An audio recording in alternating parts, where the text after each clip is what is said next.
The following program contains graphic images. Viewer discretion is advised.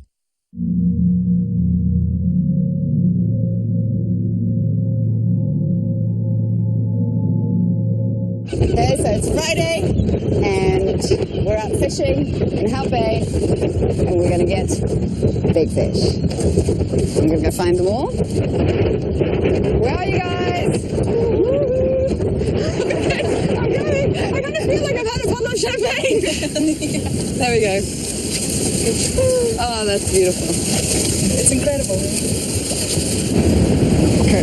Have you got something? I got something. What? Have you? Yeah. No big, a big. You okay? This is a big one.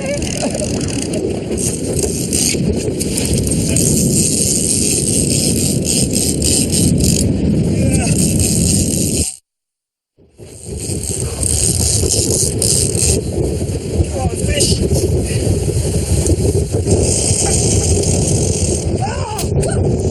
Damn, I lost it.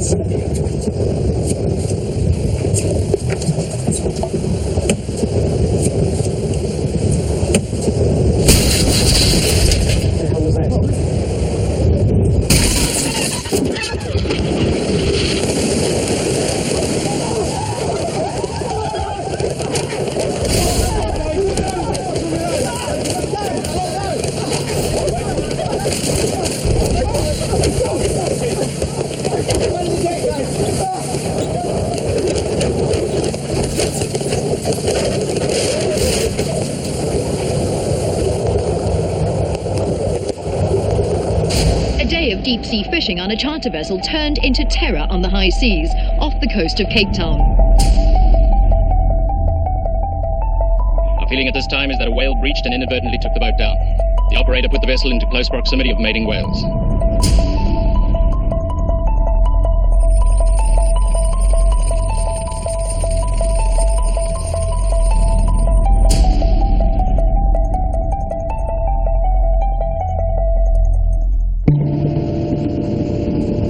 Following the incident, a search and recovery effort was launched.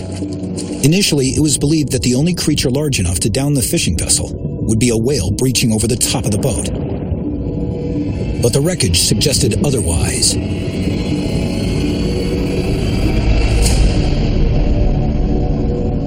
What the South African officials discovered was unexpected. It appeared the boat was not capsized by a whale, as believed. Footage from a recovered camera further suggests the boat was downed by something other than a whale.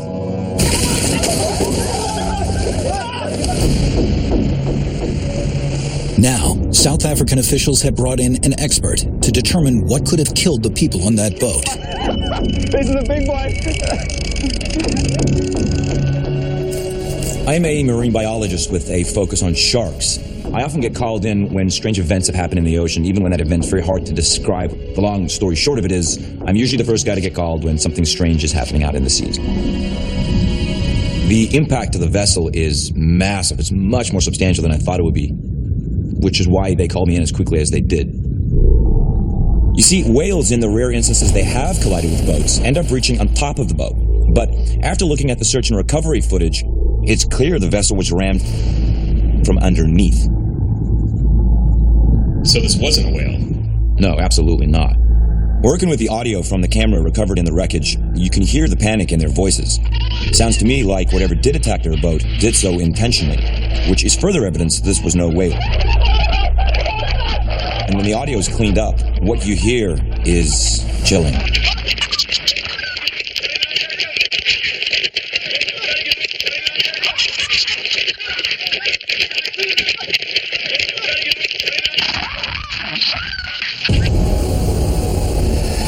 Could it have been a great white?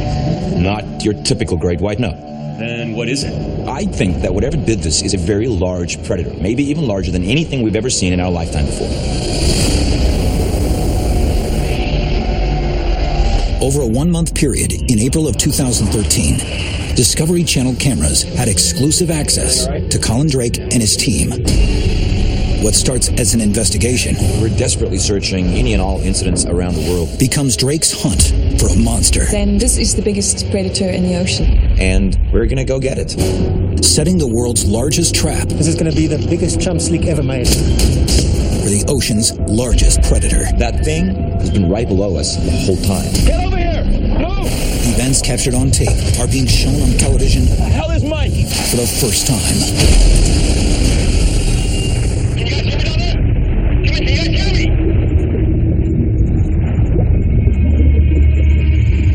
What is your objective? The South African officials are extremely concerned about public safety. My goal in this investigation is simple. I need to determine exactly what it was that downed that fishing vessel, but also prevent another attack from occurring. There's a deadly predator in these waters, and I have to find it before it kills again. Between April and September, the waters off Cape Town become home to the greatest concentration of great white sharks in the world. They are drawn here to eat. As many as 98 species of sharks can be found here. You've got great whites, you've got whale sharks, spotted ragged-tooths, tiger sharks, and the fabled submarine. Submarine is a 30-foot plus great white that the locals say has been swimming in these waters for over 70 years now. To date, the largest great white ever recorded measured 23 feet long. But for years, there have been accounts of a giant great white shark known as submarine, nicknamed for its size. If the shark is real, then it would be the largest great white shark in the world today. Submarine could be over 30 feet long and weigh over a ton more than the average great white shark, making it freakishly large and likely the most lethal creature in the oceans. It's a constant part of the conversation here, and it's most frequently spotted this time of year. It was about 3 years ago. I had gone out on a night surf session with a friend of mine, and he brought out his jet ski, and it was about twilight. It's not the safest time to be in the water, but around that time the waves are really amazing. I remember I'd gone out pretty far, and that's when I saw the fin, and I saw it start coming towards me. This thing was like 3 times the size of this jet ski. Somehow, I guess the engine managed to scare it off. As he pulled away, I felt my leg go with him, and it was that point that I realized that my leg was gone. I'd always heard all these stories about this big thing that's in the water, you know, ever since I started surfing, and everyone was like, submarine, and I never really paid attention to any of that. I was really lucky that I had somebody else there, and I was very lucky that he was able to respond and come out to me.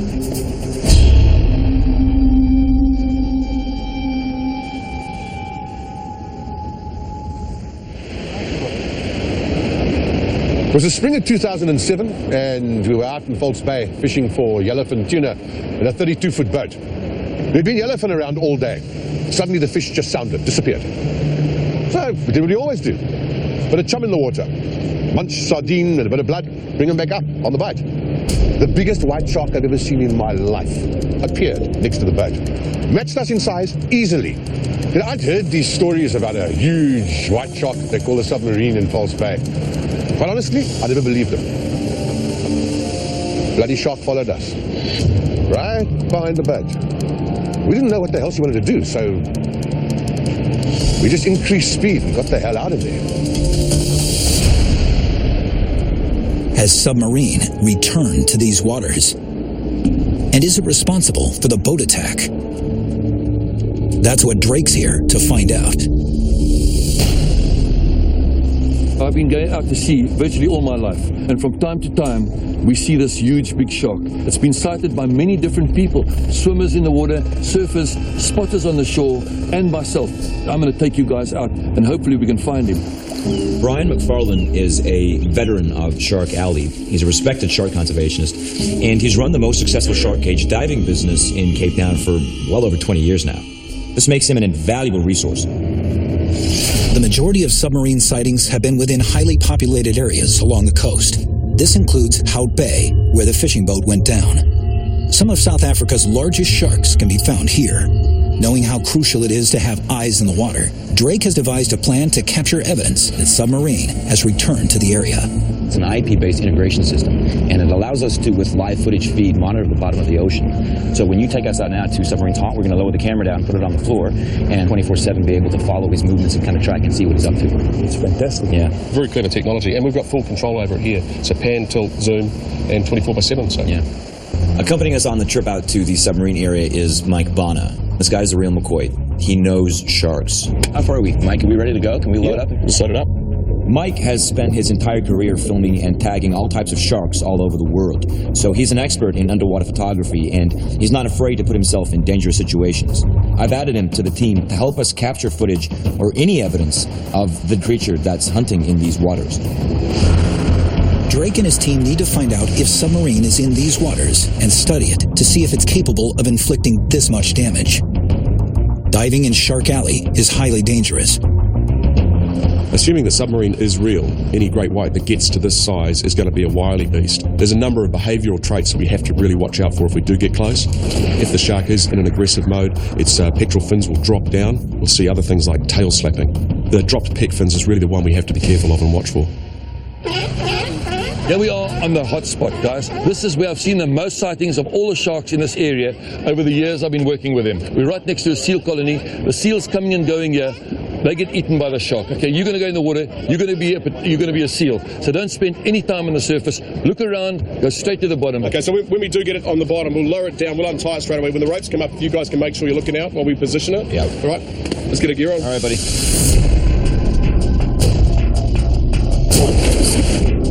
The purpose of the dive is locking down cameras on the ocean floor. I'm hoping for any way to identify the predator in these waters. And cameras like these are used all throughout the world's oceans. The camera gives us a 360-degree view down at the bottom. They're also placing the ocean floor-based sonar that I helped develop. We're calling it our submarine finder. And it works kind of like a fish finder. It'll alert us to anything within a half-a-mile radius that's 20 feet or more in size. Unfortunately, it doesn't tell us what that creature is. If it's a shark, over 20 feet would be massive. Now, there's no cage. I want them to get down there, place the camera in the sonar, and then get the hell out of there as quick as they can. Because what we're looking for took down a fishing vessel not much bigger than ours, and that was only a couple days ago. Great, can you actually see what they're doing down there? Yeah, I can. It's getting a little bit cloudy. Bubbly with the rocks and leaves them. Yeah, just a little. There's a lot of noise on the bottom of the ocean floor. We're at the bottom. The visibility's really poor down here.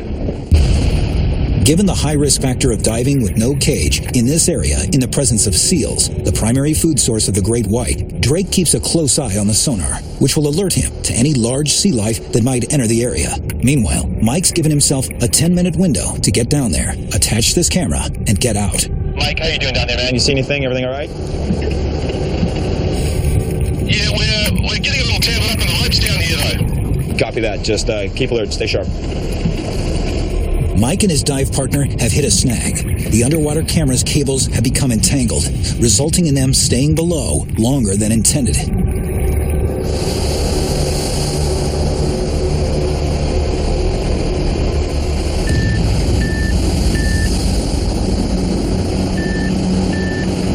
The sonar is showing a large creature in the immediate area.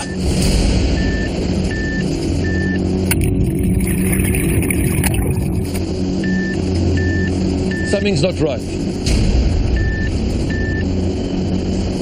The fish are gone, the seals are gone.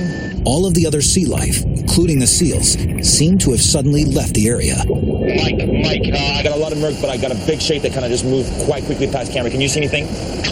Mike, can you hear me down there? Drake has now lost audio contact with Mike. You see anything down there? I see nothing. It looks a bit murky. Mike, we've got zero kind of visibility on the camera. We can't see what's going on. Is everything all right down there? With no communication, bad visibility, and something big in the water, Drake fears for his diver's safety. Mike, I see nothing. Mike, come in, Mike.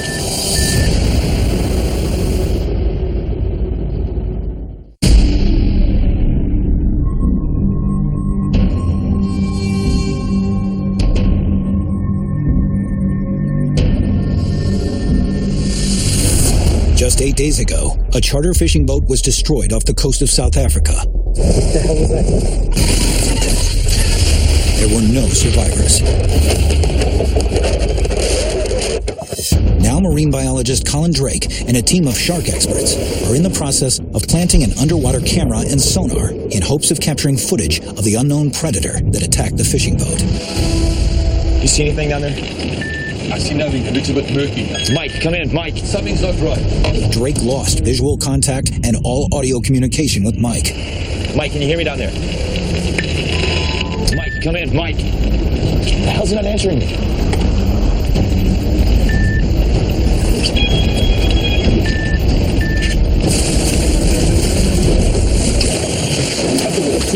What happened down there, man? You just disappeared. There you go. The radio malfunction caused Mike Bana to lose contact with the boat.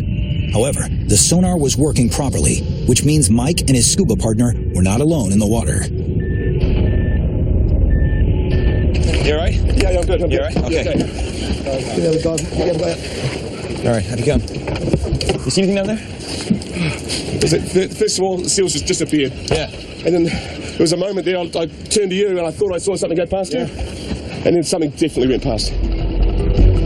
The guys were in a bit of a cloud there for a moment, and unfortunately, they couldn't quite make out what was down there. We've managed to place the camera on the seafloor precisely where we wanted. This is an area where we know that submarine has been sighted in the past, so hopefully we get some good data.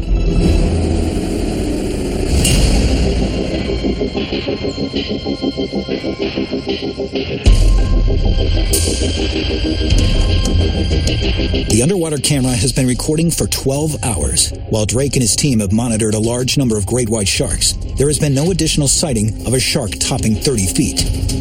Because of a sonar hit of a giant creature just offshore yesterday, I know I have limited time to find this predator before it harms anyone else. So now I'm going to try a more enticing tactic. Drake and his team are heading back out to Seal Island to confirm whether the creature on the sonar was submarine or something else, using a seal decoy as bait. So here we are, around the Seal Island, at the right spot, at the right time. Plan B is a decoy seal. So we're going to put this in the water, tow it around behind the boat, and hopefully we'll get him coming up to investigate. Sharks cannot resist the temptation of attacking or eating a seal. All right, let's do this, Brian. All right? Yeah.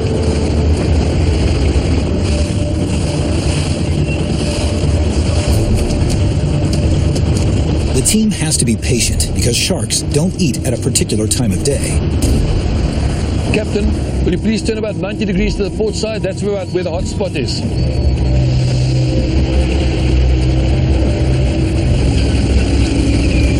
There's seagulls hovering around now. Yes. Do you normally get that happy? Yes, that we definitely see. After almost 2 hours of towing the decoy comes the signal they've been waiting for. They're not fooled by the seal decoy. They just know someone's up. They know something's happening. The presence of seagulls overhead signals that they sense a feeding opportunity. You know what? I'll tell you something which is quite unique as well. They got a chirp, chirp sound. That chirp, chirp, chirp. That's a warning system. You hear that sound? Yeah. You hear that? Yeah. A different sound. Something's going to happen, guys. Pitch kind of thing? The high pitch. Something's going to happen. Stand by, guys. Anything's going to happen anytime.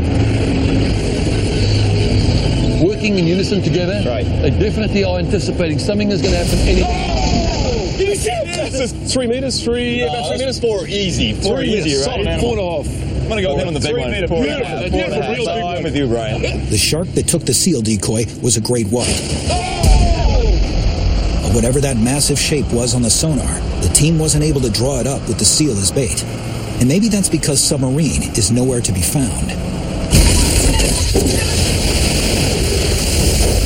The team didn't capture any further evidence of the predator.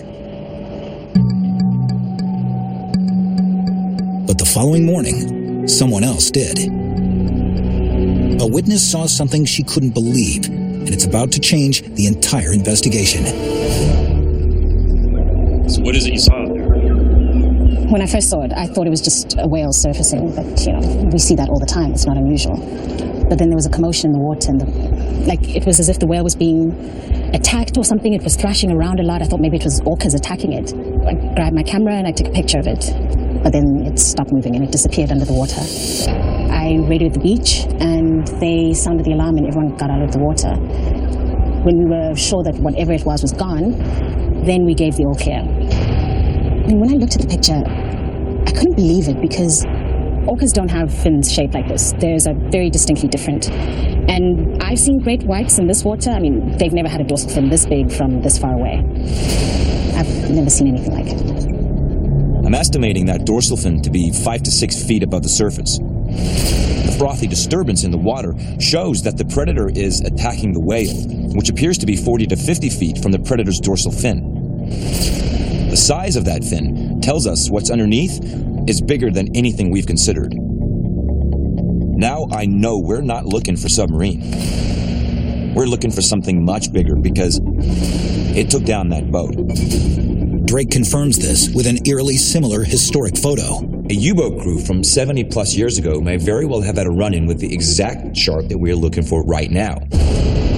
During World War II, after France had fallen to Germany, the Nazi U-boat fleet gained access to several French ports, enabling them to operate in the Eastern Atlantic.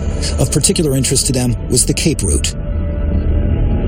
U-boats were sent there to disrupt Allied vessels trying to sail around the continent. This photograph is from uncovered Nazi files, its existence only recently coming to light. The picture was taken just off Cape Town. It's absolutely incredible. You take a look at that picture and you measure the distance from the dorsal fin to the tail fin and then compare that to the U-boat that's in the foreground. That's your scale. We're talking about a giant shark. That thing is enormous. If the shark that's in the Nazi U-boat photo is in fact the same shark that's in the shark eye photo that was taken just after the boat attack, then that means there's been a 50-ton monster in these waters for over 70 years. And Drake is running out of time to find it. Are Drake's calculations correct? Could there be a monster creature in these waters deadlier than any known shark? A shark big enough to take down a boat. A shark big enough to take down a whale. Colin Drake was looking for a monster, and he knew it.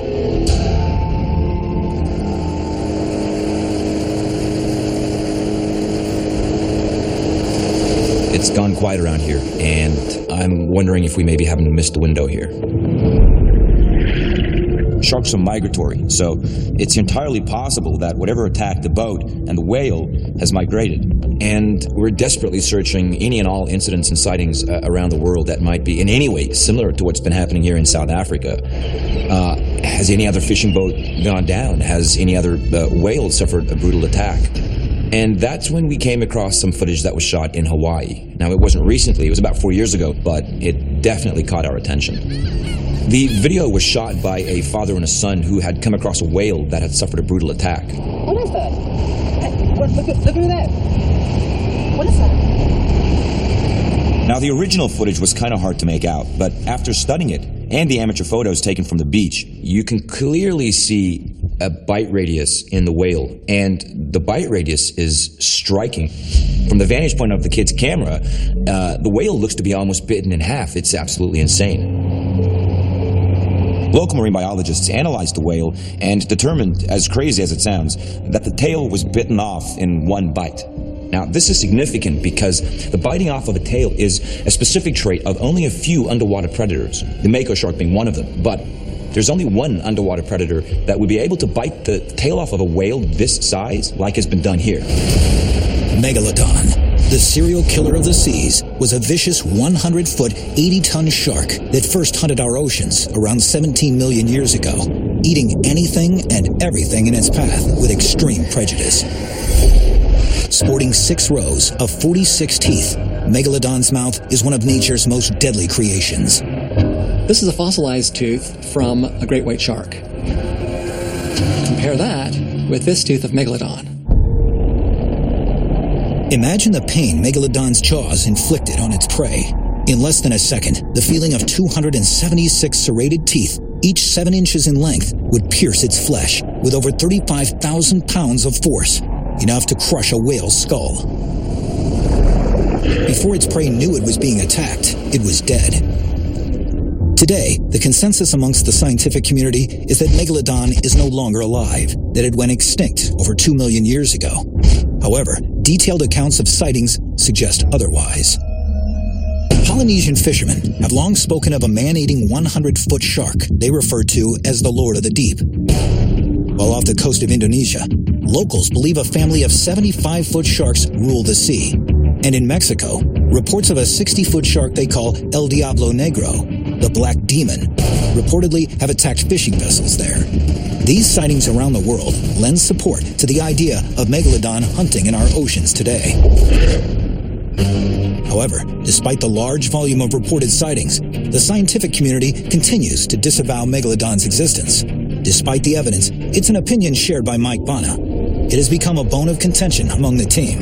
Look, I know where Drake's going with this, and while I respect him as a scientist and I've worked with him a lot, I'm not on board with it at all.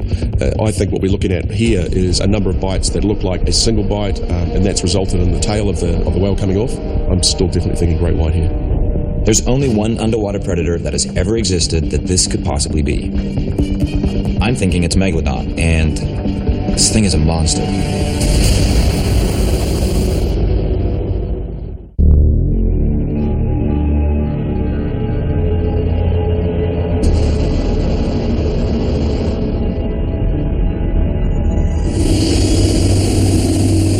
Mike and Drake have found evidence that suggests a massive predator has been attacking boats and whales.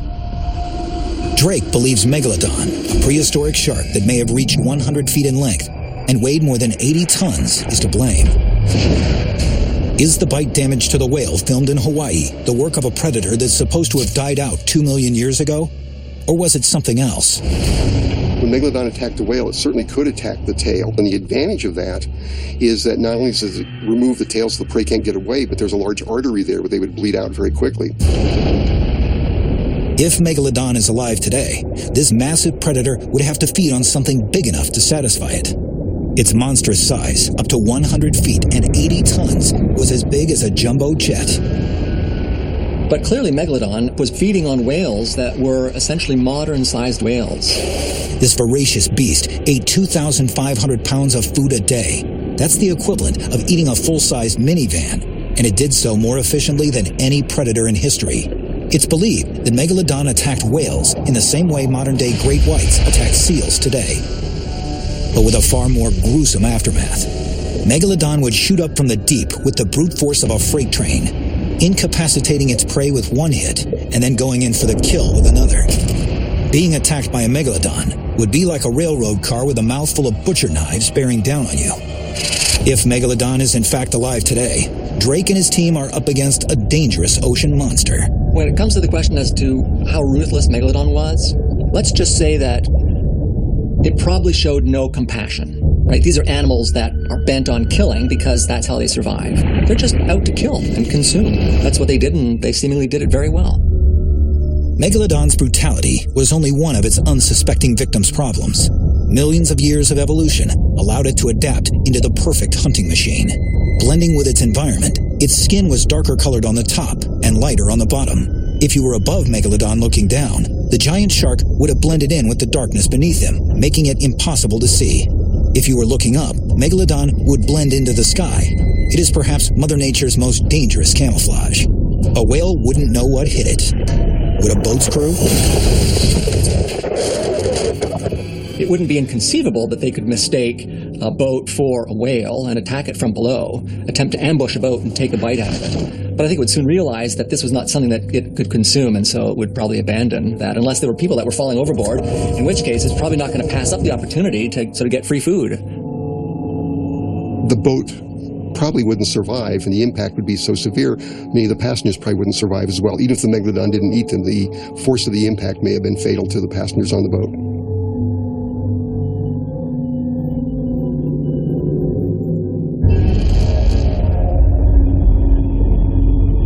16 days later, Drake and his team continue to search for evidence of the existence of megalodon.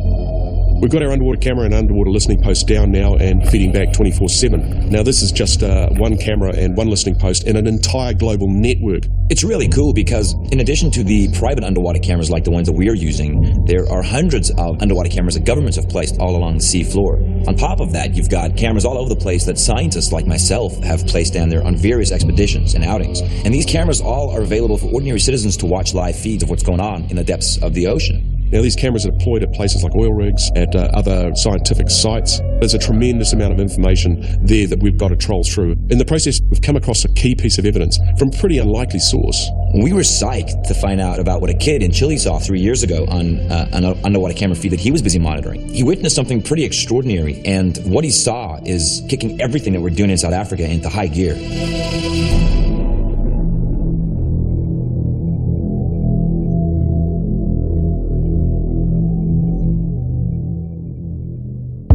We all know that megalodon doesn't exist today. There's absolutely no evidence to suggest that this animal could still be in our oceans.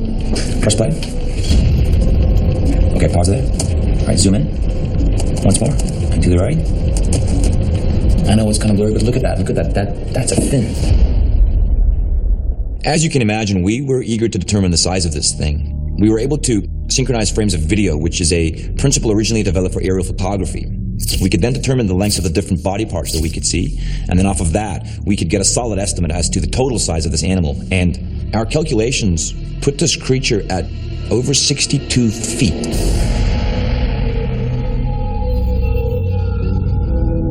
I understand that this is very hard to believe, but only 100 years ago, a megalodon tooth was discovered and accurately carbon dated to be 10,000 years old. Some may dispute the carbon dating, but if it's correct, that means megalodon survived long after it was thought to have gone extinct, and it may still be alive today. You have to ask yourself, how else do we explain what's been happening? There are many creatures we thought to have gone extinct much longer than 10,000 years ago that we've discovered in the past 10 years. I believe the question then becomes, why couldn't it have been megalodon that attacked that whale?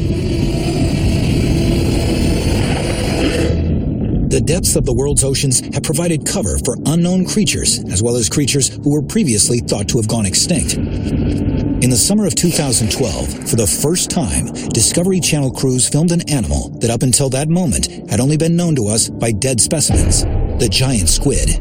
This fabled sea monster was said to be so terrifying that it would devour not only men, but whales and ships as well. The coelacanth was thought to have gone extinct with the dinosaurs 65 million years ago. And then, in 1938, this living fossil was discovered off the coast of Africa. The mysterious deep-sea creature lives at depths of up to 2,300 feet. The first mega-mouthed shark wasn't discovered until 1976. The creature has now been caught or sighted in more than 11 countries. Then in 2002, the body of a strange-looking whale washed ashore in New Zealand. After DNA analysis, it was determined that this was a pygmy right whale. This living fossil, thought to have gone extinct at least 2 million years ago, the same time megalodon was thought to have died out. In fact, this whale is a species that megalodon preyed on. In paleontology, there's a term for creatures that are believed to have died out only to appear again. Lazarus taxon, which refers to the New Testament account of Lazarus rising from the dead. Is it possible that the deepest depths of the ocean have also been hiding a creature the size of megalodon? Is megalodon a Lazarus taxon? Why couldn't it be megalodon that attacked that fishing boat, that bit the tail off that whale in a single bite, and that appears in this underwater footage? The underwater footage from Chile confirms that something huge is out there. But what? The photo from the Shark Eye Volunteer shows a massive predator that's nearly identical to the recently uncovered images dating back to World War II. Is it possible that these images prove that megalodon is in our oceans? Or is it something else? Will compelling new evidence from Brazil prove Drake's theory that megalodon is still alive today?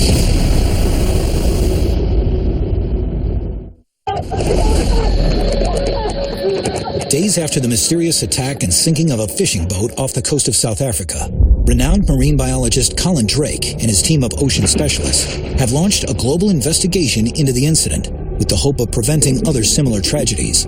But is Drake's theory correct? Is the deadly predator they're looking for megalodon, a creature thought to have long been extinct? Look, I'm not a closed-minded kind of guy. That's a big ocean out there. There's a lot of stuff there that we probably haven't found yet. Look at Colossus squid, found off Antarctica only a couple of years ago, the first live sample. I mean, who would have guessed that that animal was there? So anything's possible. Megalodon being alive today? I don't know. Megalodon seemingly preferred to feed on large, warm-bodied mammals. We're not finding whale bones today gouged or scarred by megalodon feeding. I think that's why an extraordinary claim demands extraordinary evidence. There are only unproven theories about megalodon's extinction. The first being that megalodon's extinction was the result of global cooling. As the sea froze over, its metabolism would have increased, forcing megalodon to consume more to survive. Compounding matters, studies of current shark behavior suggest sharks thrive in warmer climates and become sluggish in cooler waters. If this held true at the time, megalodon's ability to hunt would have been severely limited. and the second being the increased presence of ice caused sea levels to drop, revealing the Isthmus of Panama. This new land bridge, along with the formation of vast ice and frigid waters at the poles, would have prevented Megalodon from moving between Atlantic and Pacific Oceans, cutting him off from his primary food source, the whales. All experts agree that no theory has been proven, leaving the door open that Megalodon could still exist. Despite all the theories and skeptics, worldwide events are pointing to a single massive predator, and the evidence says it's right here. I really believe that this predator is alive today. I do. If you look at the Megalodon tooth, it carbon dated to be only 10,000 years old. Considering that, with the evidence that we've collected, it suggests that this monster never went extinct at all, and has just recently traveled into regions of the ocean populated by man. The question is, why now? Is it possible that this creature has survived in the vast, unexplored ocean? If so, why is its emergence happening now, after all this time? Could climate change be to blame? In 2004, a 9.2 sea quake struck the Indian Ocean. The quake hit off the coast of Sumatra, reportedly killing scores of people in the province of Aceh. It gave rise to a tsunami that hit the coastline of southern Asia, killing over 230,000 people and dramatically altering the topography of the seafloor, pushing regional sea life away and forcing them to find new territories to inhabit. We are getting word of a powerful earthquake that has hit Japan. 2011's 9.0 earthquake and tsunami in Japan killed nearly 16,000 people and forever changed Japan's coastline. Since the tsunami, there have been abundant accounts of sea life appearing in local waters that up until now had never been documented. Hurricane Sandy is on track to blast the U.S. so hard. In October 2012, Superstorm Sandy devastated the mid-Atlantic in the northeastern section of the United States. This storm is massive, nearly 1,000 miles wide. The storm surge that Sandy created reshaped coastlines and shifted ocean currents. Since these storms, experts have documented a sharp rise in populations of marine animals migrating into new territories, including humpback whales. Studies showed that the last 2 decades of the 20th century have been the hottest on record in 400 years, and possibly for as long as several millennia. Is it all connected? Could evolving worldwide environmental conditions be impacting the behavior of long-hidden sea creatures? Sea life has been behaving erratically. We've had a lot of very aggressive marine life behavior documented. We're also seeing marine life traveling to territories they've never gone before, which is why we're seeing so many unusual and rare species wash up on the shores. So, what I'm saying is, we have to be open to any possibility, including Megalodon. Is Drake making the case for what may be the greatest oceanic discovery of our lifetime? Has climate change pushed the prehistoric Megalodon out of hiding and into populated areas? If you look at the recent sightings all around the world, along with seismic activity, tsunamis, superstorms, global warming, nothing would surprise me. Look, I'm still trying to figure out what it is that we're chasing. We've got that witness that saw that attack on a whale with that big fin right behind it. And that was pretty much straight after that fishing boat went down. We've got the whale that washed up in Hawaii without its tail. We've got that kid in Chile who saw the footage on the government camera. And now we've got some new evidence that's come in from the Brazilian Coast Guard. And this footage is pretty amazing.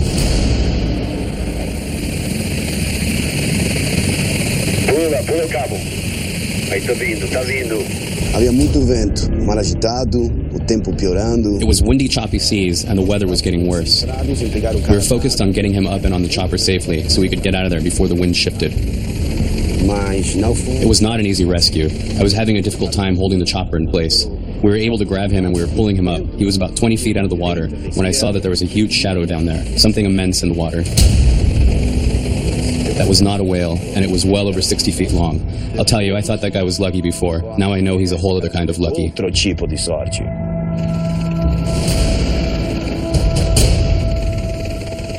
The aerial footage from the Coast Guard rescue in Brazil is just out of this world.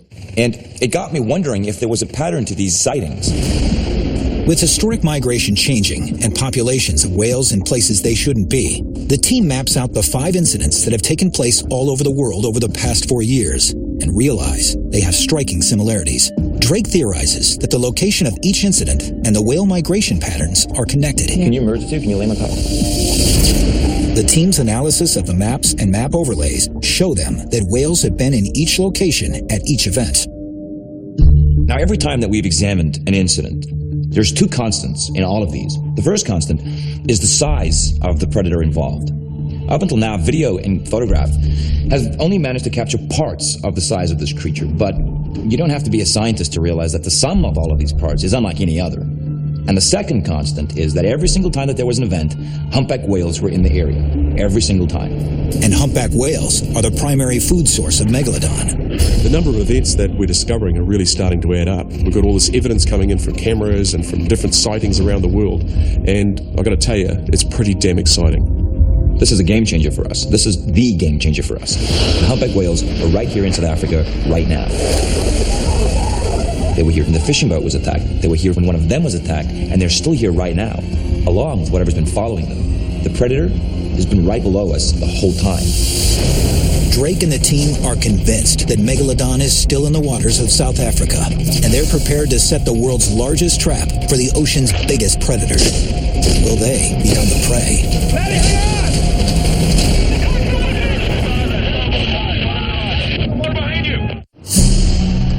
Colin Drake and his team have come to South Africa to investigate the mysterious sinking of a fishing boat. After 17 days, they've just had a breakthrough that's now taking this from an investigation to a hunt. Every time that we've examined an incident, there's two constants. The size of the predator involved. And the second constant is that every single time that there was an event, humpback whales were in the area. Every single time. Is there a connection between the giant shark sightings and the humpback whales? Humpback whales worldwide have long followed specific migratory patterns.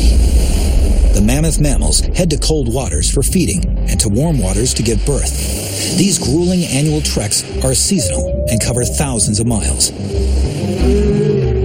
This is how it's been since the humpback whales evolved 2 million years ago, when they learned they had to avoid megalodon by making colder climates their home, which in turn presumed to have resulted in megalodon's extinction.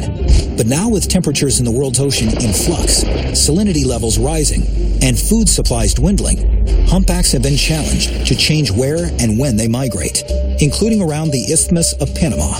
They can be found throughout the world. And with the change of migration and water currents and weather in flux, is it possible that evidence of these strange whale occurrences reveal a massive deadly predator re-emerging once again? If so, could it be megalodon? The creature is doing today what it did millions of years ago, and what sharks still do today. Evidence suggests that this animal's got it all figured out. It's intersecting the whales during their migration so it can feed. It's frighteningly logical. This is a game changer for us. This is the game changer for us. It makes perfect sense. Drake just joined the dots. Despite all the theories and skeptics, I think that we're starting to put together a case for megalodon. And the evidence says it's right here, right under our noses, and we're going to go get it. The big move now is to get our own proof of its existence. And the next step is to tag it, so we can learn more about it, and follow its movements so that we can stop it before another attack happens. Megalodon has gone from attacking whales to attacking people, and that's a threat to us all. What we are about to do is nothing short of setting the world's largest trap for the world's largest ocean predator.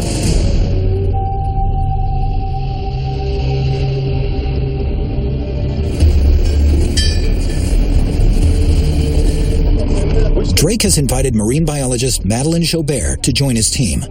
For the past 9 years, she's focused her research on sharks and their predatory behavior. If what Drake says is correct, then this is the biggest predator in the ocean at the moment. And we need to know a lot more about this predator's behavior. Hey, how you doing? Good to see you. All right, man. You all right? Well, if Drake is right, then this is all about surprise. And it's not going to be expecting what we're bringing. You guys got everything you need? Yep, we have. Let's start loading onto the boat, eh? All right. Drake is launching an ambitious operation in an effort to protect the people of South Africa and throughout the world. He plans to lure, tag, and ultimately present indisputable evidence to the existence of megalodon. Give you a hand there? Yeah. To capture evidence of the largest sea predator in the history of the world requires an operation on a scale which has never been seen. Based on the destruction of the whale carcass that we had seen that had been attacked by the predator, we know that we're going to need a much, much bigger decoy. So we've decided it's going to be a whale decoy. The goal for this expedition is to find evidence of megalodon's existence and figure out precisely what's going on. And certainly, if we're able, we aim to tag and track megalodon, because again, the ultimate goal here is to keep people safe. The team will be pulling a decoy created to mimic the look and scale of megalodon's prey, a full-grown adult whale, 50 feet long. To pull this off, Drake has added expert local lifelong fishermen to the team. Their first-hand knowledge of the area will be crucial to attracting the predator. I'm a third-generation fisherman. And I tell you, I know these waters like the back of my hand. If megalodon is hiding down there, I've got just the thing to get its attention. Chum is a bloody cocktail used by fishermen to attract sharks. 1 gallon of chum can lure as many as 5 to 10 sharks. Right, it's good to go. Each blue barrel being loaded onto the boat holds 55 gallons of chum. In the next 6 hours, the team will release over 5,000 gallons of chum into the water. It will no doubt lure every shark in the area, and with luck, will also lure megalodon to the boat. You've been the biggest doubter this whole time. Where are you right now? Well, I've had my doubts about this, but this shark's not behaving like any shark I've ever seen. The behavior of whatever creature is behind this seems to be operating completely from its own rules. It's the fact that people aren't even acknowledging the possibility of the predator's existence. That's what's at issue here. I say this predator is behaving quite normally for what this predator is. Megalodon. There you go. Thomas and I agree with Drake. This is going to be the biggest chum slick ever made, record-breaking stuff. Once we lay that slick, right, everything's going to be attracted to it. The team's massive chum slick will span from Hout Bay Harbor all the way to the target area, the location of the boat attack, a distance of 10 miles. As they release all 40,000 pounds of chum into the water, the current will spread the slick an additional 3 to 5 miles, summoning what will likely be the largest congregation of sharks ever recorded. I can tell you the bonus is it's going to smell like anything. I can't believe. Creating chum slick of this big, that much density, you know, in one specific area. You'll come for our boat. You'll see. As the hunt for megalodon begins, the crew lays out its traps. If we chum, it'll come. Will the team be ready for what may be waiting for them? You really are dicing with death. Under the water.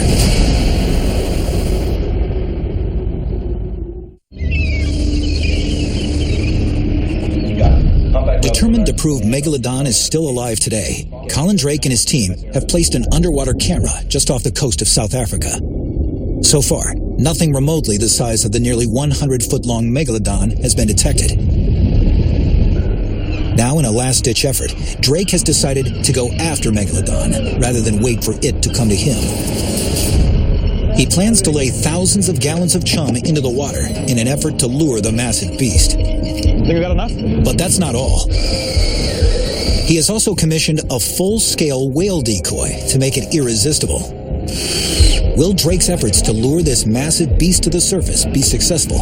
It may depend on whether megalodon can be fooled by the biggest fishing lure ever made.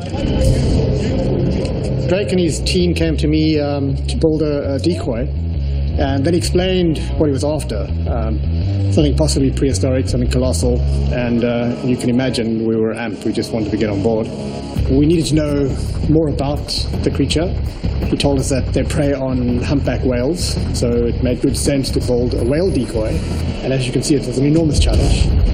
Rob Carlisle is building one of the largest fishing lures in history. It has to be buoyant, towable, and yet able to possibly withstand an attack from an even larger predator. I took it on as if I was building a yacht. Used the same materials, resin, glass, a lot of timber structure on the inside, a lot of reinforcing. Everything's been sealed. We've got our buoyancy stabilizers in there, so it's ready to go in the water, and it should be tough enough to stand the riggers.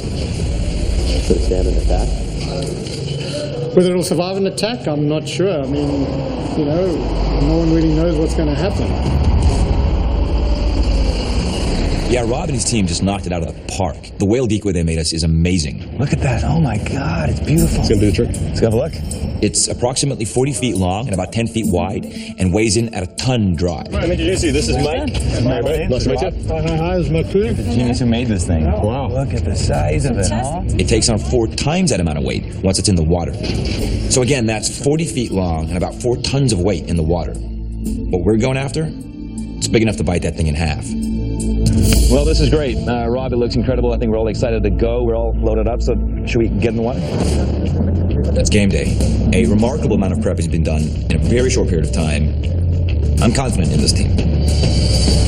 The massive full-size decoy will be towed to open water. Two 15 by 3 foot inflatable pontoons yielding 8,000 pounds of buoyancy will not only hold the 4-ton decoy afloat, but can withstand 23,000 pounds of pressure, pending even the most extreme of attacks. All right, everybody, we all know what the goal for this expedition is. Before they leave port, Drake reminds his team of what waits for them out in the deep water. We're heading out to the exact area where that fishing boat was attacked a week ago. As he discusses the potential dangers ahead, each member of the expedition is faced with the uncertainty of the risks that may be lurking in the open water. Yeah, that's it. Safe trip, everybody. All right? Drake and the entire team are setting sail for a point just beyond where the deadly boat attack took place. Why couldn't megalodon exist? It's no secret that recent extraordinary weather events and seismic activity have had an effect on our oceans. And we've discovered other species we thought had been previously extinct, like the giant squid and the pygmy whale. The topography of the ocean floor is continuously changing due to natural disasters or oil drilling. And this is throwing up a lot of new discoveries and possibilities for us. And the ocean is huge, and there's a lot out there that we don't know about. It's estimated that we've explored about 5% of our oceans. In fact, we know so little about the oceans that up until the 70s, scientists thought that it was impossible for life to exist down on the ocean floor. Now, every time divers go down, they discover new species, and anything can hide and grow down there, even something really big.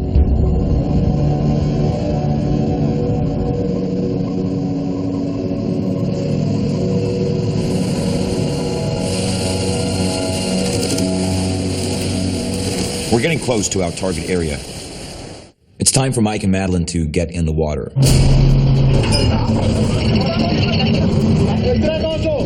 Mike and Madeline will get in the water and attempt to tag a great white shark in order to test an ultra-deep water sensor capable of reaching depths over 5,000 feet. And then they will use that shark's movement as a baseline for when they hopefully tag megalodon. Chum is being added to the water. In minutes, this area will be swarming with great white sharks on the hunt. Come and get it, boys! Anytime you're diving in open ocean, it's dangerous, let alone when you're in shark-infested waters. And you've got to be super careful. I mean, it's not easy getting in and out of the water, particularly with all that diving gear on. Well, then get the cage up alongside. I'll jump in first. Yeah. And then you jump in, and we'll get someone to pass the tagging pole after that. And when you're about to get into the cage, you're incredibly vulnerable. And once you're in the cage, you've also got problems there because the cage is getting knocked around from side to side. It's easy to put a leg or a hand out through those bars, and that's all it takes. And it takes one mistake, and you're in trouble. When you're in that danger zone, when you're on the surface of the water, you're in mid-water, you've got to be really aware of what's going on. You've only maybe got a 15-minute window before any sharks in the area are going to hear the noise of your breathing, hear the noise from the boat, and come over to investigate. And that's provided that there isn't an animal swimming underneath the boat. The moment you jump in, you are part of the food chain. As Mike and Madeline prepare to descend into the cage, they know that the protection the cage offers may be limited against a shark capable of taking down a boat. Anytime you dive in shark-infested waters, you really are dicing with death. All right, this is it, guys. Let's go. Mike and Madeline are really stepping into it now.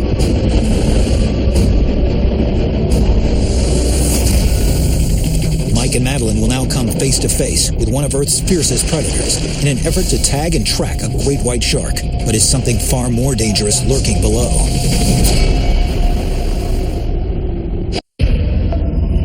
"10 miles off the coast of South Africa, Mike and Madeline are entering shark-infested waters to tag a great white in the same area where a deadly attack took down a fishing boat and everyone aboard.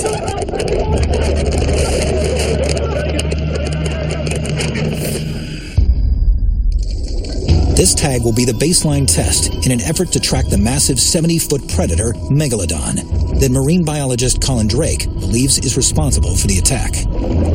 Every time divers are in these shark-infested waters, there's a chance of being attacked. Even the confines of a cage can't guarantee the diver's safety. How's our picture up there? Yeah, copy, Maddie. I'm seeing what you're seeing. Good picture. Shark cages are built out of marine-grade aluminum and are welded together with stainless steel to withstand the thrashing of a large, powerful shark. But that's not always the case. There are incidents on record where sharks have both breached and destroyed shark-proof cages. This past March, while cage diving here in Gansby, South Africa, a diver found himself trapped in his own cage when a great white charged an opening and got his head stuck in the cage. As the great white thrashed around, its jaws open wide, the quick-thinking diver narrowly avoided being attacked by ducking beneath the shark's gaping mouth. The diver escaped without injury. Even though cages provide some protection, we're still cautious because this predator took down a good-sized boat. I'm sure it can rip this cage apart. We've got some company down here.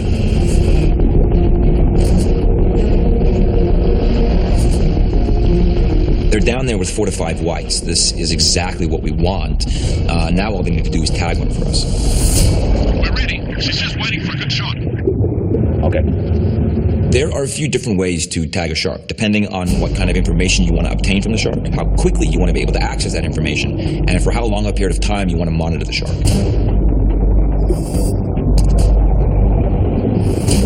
Okay, she's taking the shot.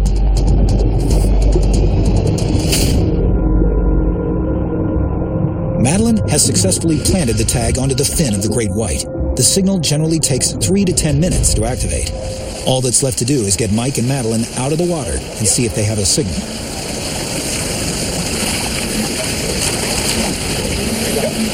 Help it down, eh? Yeah, there we go. Yeah. We got it? All right. Watch out.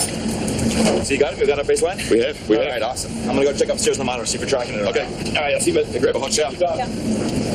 I've just tagged a great white using this kind of a transmitter, and this enables us to see which shark it is exactly and where they are in real time, so we can track them much easier that way. This evening we're hoping to tag a much larger animal. In order to do that, you have to use a much bigger tool. We're also chumming quite a lot, and we put the whale out, and we're hoping it's going to come. So far, we're on point. We were able to tag a great white, and we're already tracking it. This white is our baseline shark. Now, the question is, will we even be able to tag megalodon? And if we do, how will this predator behave? Now that they have their baseline in place, the team begins making final preparations to lure in megalodon. So what Mike's got here is it's a hydrophone, and it's pretty standard for emitting sound underwater. And then for this expedition, we got somebody to construct 3 of them. So we got one on either side playing off in different directions, and then we got one that's playing straight down. What we're going after is probably pretty deep underwater, so we want to make sure that you can hear it. Maddie, you want to play us the distressed whale sounds, please?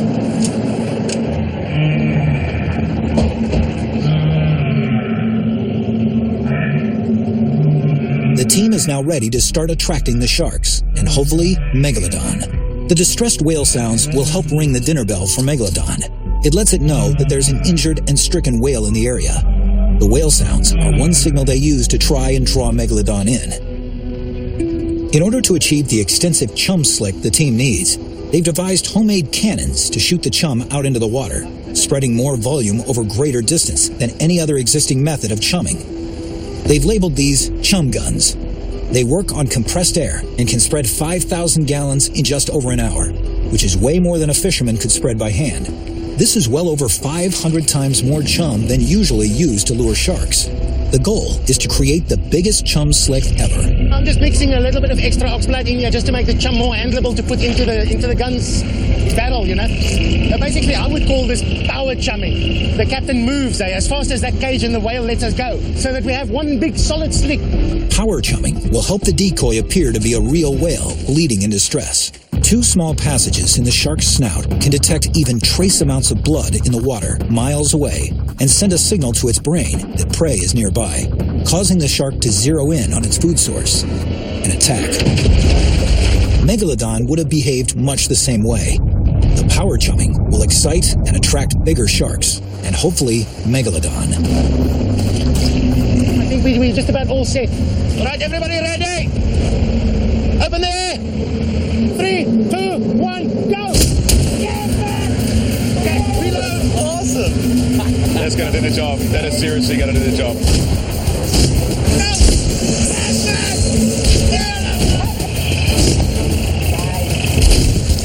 3, 2, 1, go! The team is using a custom chum recipe that includes tuna, mackerel, whale blubber, scallop guts, clam juice, oil-based fish cat food, menadin oil, and cow blood. Reload, Thomas. 3, 2, 1, go! Ready? Ready?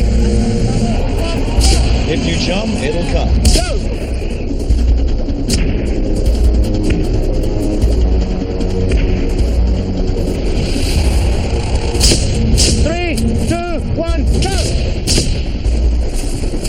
Yes, man. Beauty. After 2 hours, the team has created a chum slick spanning nearly 5 miles. It is the largest ever created.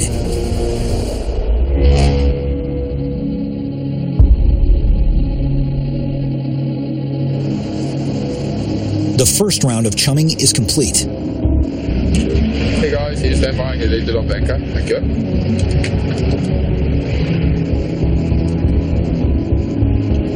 Now, we cut the engines. And wait. Drake and the team have put themselves in an incredibly dangerous situation.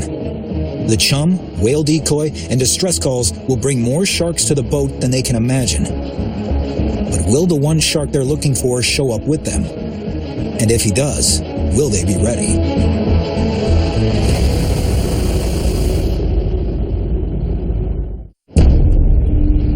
After 2 hours, the team has created a chum slick spanning nearly 5 miles. It is the largest ever created. Ready? 3, 2, 1, go! Ready? Go! Now with the trap set, Drake must ignore the fact that their boat is near the coordinates of the downed fishing vessel 18 days prior. None of us knows for sure what's going to happen. The answer is out there. Hey, Drake, that shark's back. Yeah.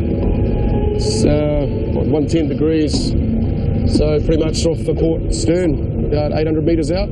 The team is tracking their baseline shark in real time, which is closing in on the boat. The tag is working properly. Yeah, I'm glad he likes the cocktail. Yeah. What depth you got there? 100 feet. 100 feet? All right, so he's just comfortable behind us. All right.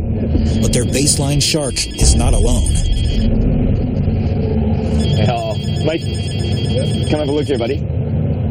We got a lot of activity, man. Well, 35? It's a lot of sharks. 35, yeah. Yeah, I know. We've got it. On the sounder here. Yeah, let's go. I want to go check it out. Come on. The sharks have finally converged on the area in droves, attracted by the enormous chum slick. With nearly 40,000 pounds of chum already released into the water, the feeding frenzy could last all night. See that bigger one coming in there? Yeah. The other They kind of move apart from there. It's a lot of sharks. Yeah, it's a lot of sharks. Well, that's what we wanted. Yeah, it is. Chum's win. Yeah. Chum's win. Yeah, totally. Now we're just going to, hopefully, see what comes next.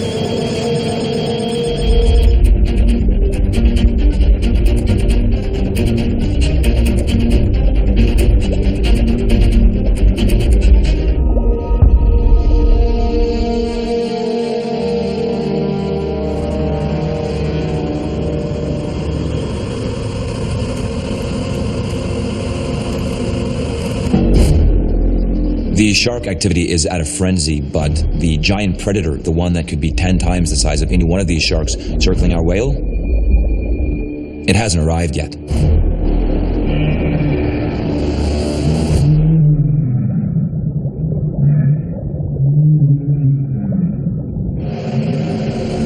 And that's when I saw it. Hey, guys are gone. All of them. Gone. Really? Yeah, there's nothing here on the monitor. Come have a look quickly. All of the fish in our sonar disappeared. Now, you'll often find groups of sharks swimming together, but they'll be within a similar size category and they'll be familiar with one another. When a bigger predator arrives, these smaller sharks will often leave the area because sharks are predatory on one another as well. So a bigger shark will hunt and eat smaller sharks. Quickly. That means what they've been searching for all along could be out there. They've got to get into the water to find out. Get over here! Thomas, the gate. 1, 2, 3. What do you need? What can I do? Okay, put down. Just, all right, let's go. There's no one tap, right? There's no window. All right. Slow and steady. There you go. You go. All right, thank you. All right.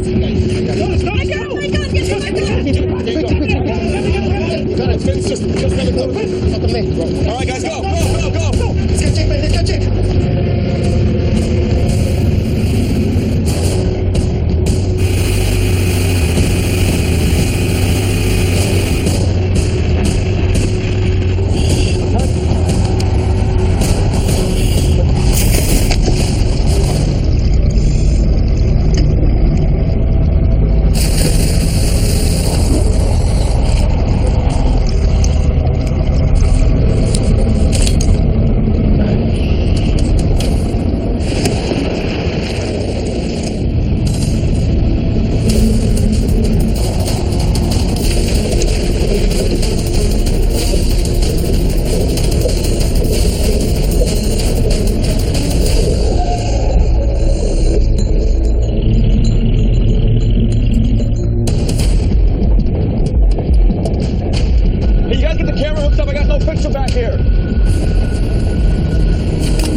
guys hear me down there?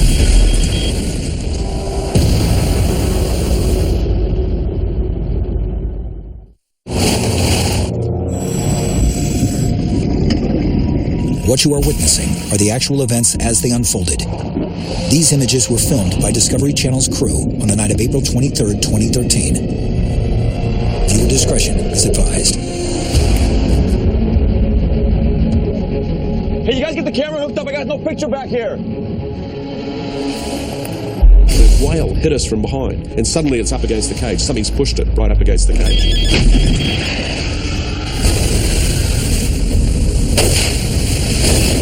Hear me down there?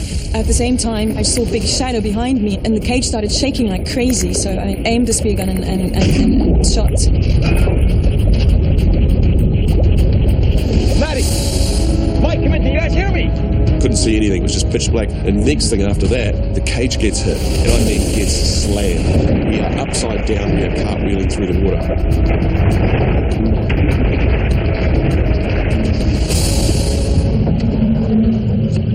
What the hell's going on back here? The cage is gone. You guys see him? The whole cage is gone. The cage is gone? The whale's gone. There's nothing there. I told you, man, everything's gone. It was there 1 second, and the next second it's gone. Mike! Maddie! Move that light, Thomas! Look around, man! Maddie! Hey, Thomas! You see her? Check out to the boat side, Thomas! I don't see anything! She's there! Get the boat over there! Maddie, hang on! I don't actually remember how I got to the surface.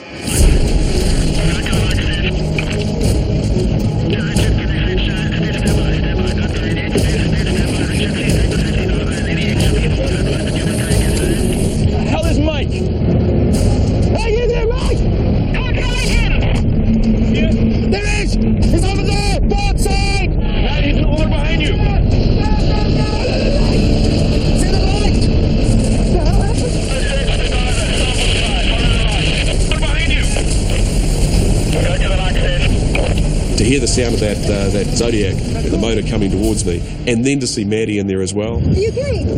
That was a pretty daunting experience.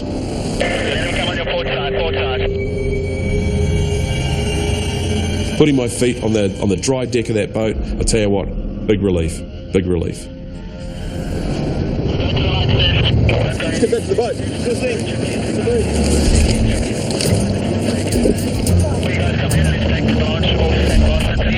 We got lucky. I wasn't sure if they were going to make it out of the water.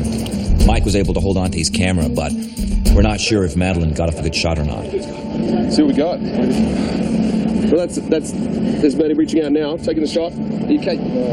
So we get them back on the boat, and now we've got the camera, and we're looking at the footage. And it's dark and it's murky, and we can't exactly see what's going on. What looks like a big shape kind of moves quite fast past, but we don't know exactly what it is. And that looks like the dorsal fin up there, and there's the shot right there.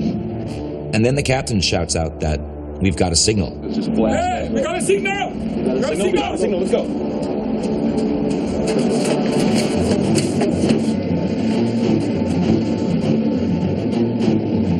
Wow. Look how fast it's diving. That's deep. 5,500 feet is still diving. That is a ridiculous dive. Bloody hell, look at that thing go, eh? 6,300. You know, looking down, seeing the sonar, seeing that animal diving to the depth that it was going down. Never seen anything like that. Nothing like that. I mean, even our deepest diving sharks, like blue sharks, already seen them dive to over 3,000 feet. This was going 3,000, 4,000, right up to 6,000 feet. Certainly not behaving like any shark I've ever seen. Still going, 6,400. We're going to lose it, eh? Yeah. That's our boy, right? Yeah, it is. That's the one. It was awesome to watch. We'd never seen anything move that fast, that deep before. Yeah, 6,500. Jeez, that's deep. I believe that we just encountered megalodon.